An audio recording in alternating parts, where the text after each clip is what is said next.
I mean, you can have as many ideas as you want for having a trade show, but if nobody's doing the trade show, there is no trade show. Dan, you're the one that is responsible for Graphics Canada. Not the first time you do this, but now it's the first time after the pandemic. What has changed? Greetings, Morten, and welcome to Graphics Canada, and thank you. Indeed, the last show was April 2019, so it's been 4 years, and we're so excited to be back in May. And what has changed? Other than the aisle carpet, we wanted to be a little bit like the European shows, you know, maybe like Drupa, no aisle carpet, but so much has changed. So much new equipment has been introduced, so many product launches right here at the show. There's the Konica Minolta Label 400 series launched at Graphics Canada. Mostly the new equipment, mostly the opportunities for printers to also expand. It has probably always been there, but there's real opportunities for them to expand into labels, into package printing, into specialty graphics, and many other industrial or functional type of print. And I must say that now it's my first time here at Graphics Canada, but just walking the aisles and see the exhibitors, it's amazing for such a short show that so many people have put so much effort into not just the machines, but also the how the booth looks here. It must be quite satisfying for you to see.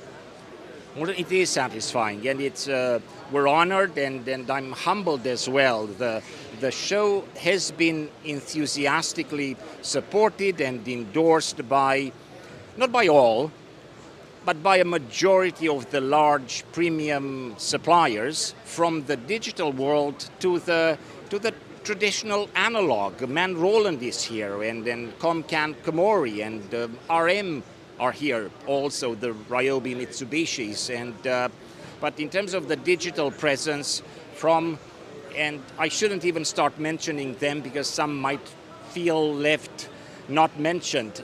A large majority of the top innovative premium suppliers and exhibitors are here. I have to turn back to the first time I met you. That is, it was half a year ago, something that we met at a restaurant here in Toronto. You gave me a pen.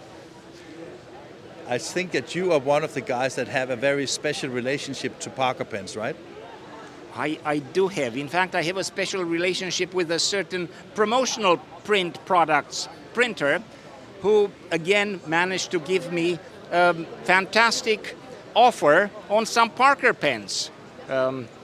Morten, I do have another one made in France with an authentic Parker pen, a blue one and a red one, please, and imprinted with the Graphics Canada logo.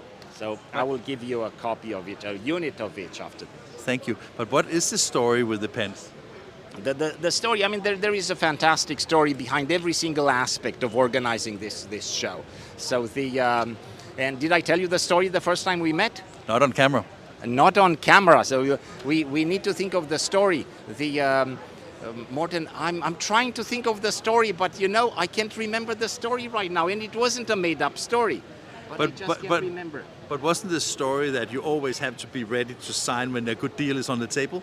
Absolutely. Probably that was the origin of the story. So almost every time I meet with an exhibitor and I try to enthuse them to sign a contract, almost every time I offer an imprinted Parker pen. There was less of that this time because everybody was still working from home a year ago. I was working from home, and still a large majority of the good sales and marketing people worked from home last year. It has changed a lot, and almost everybody's back in the office right now, and we can see them here, happy to meet, happy to shake hands, happy to network again in person. And I take that when you have a show like this, you're already on to the next one. When is that? Morten, I believe in shows being held once every 2 years. Even for an amazing and an innovative industry like the printing industry and like the graphic communications industry, the format has always been once every 2 years for Graphics Canada. It was launched 60 years ago. I wasn't there at the launch, but we are celebrating the 60th anniversary of Graphics Canada. It's always been every 2 years. with a 4-year gap after the 2019 edition due to COVID, but and it's a Drupa year next year. So and we always have a good group of exhibitors saying there's nothing in between. There's nothing in Canada. Let's do a smaller, simpler version of Graphics Canada in the off year, but we remain almost faithful to our tradition once every 2 years. So the next edition is spring 2025.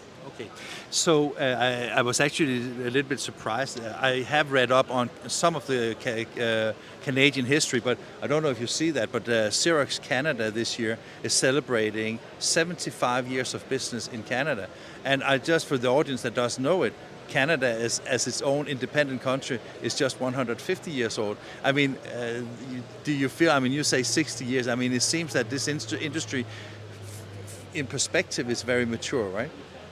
I think it is very mature here in Morton. That's probably one of our hidden secrets, or the maybe let's not say Toronto, but Greater Toronto area is a very important hub of the printing and graphic communications and package printing industries.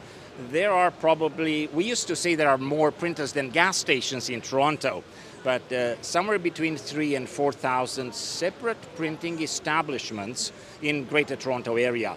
I don't think any other major North American city has close to 4,000 separate printing establishments, but Toronto does. And the printing industry here is quite dynamic, quite innovative. It's amazing. I mean, that number surprises me a lot, to be honest. But I mean, I know it is a big city. I think it's North America's fourth or fifth biggest city, right? So sometimes people just think of it as something not as big because you think of the U.S. as the biggest and the most dominant. But it's, I mean, the show shows off, the number of printers shows off, how you have executed the show, just fantastic. Thank you, Morten. And that's correct. I think Torontonians, or the city of Toronto, claims to be now the fourth largest city in North America, if, of course, Mexico City and then New York and then Los Angeles. I think they might have passed Chicago in size-wise, in number of inhabitants, but it's up there in the first 4 or 5 North American cities. So we're happy to be here. I think the industry, the printing industry, is amazing. Toronto is one of the friendliest cities in the world to live in, and what I'm trying to do is put Toronto on the map of amazing cities with amazing print shows. Let that be the last word. And then I have just one suggestion for you.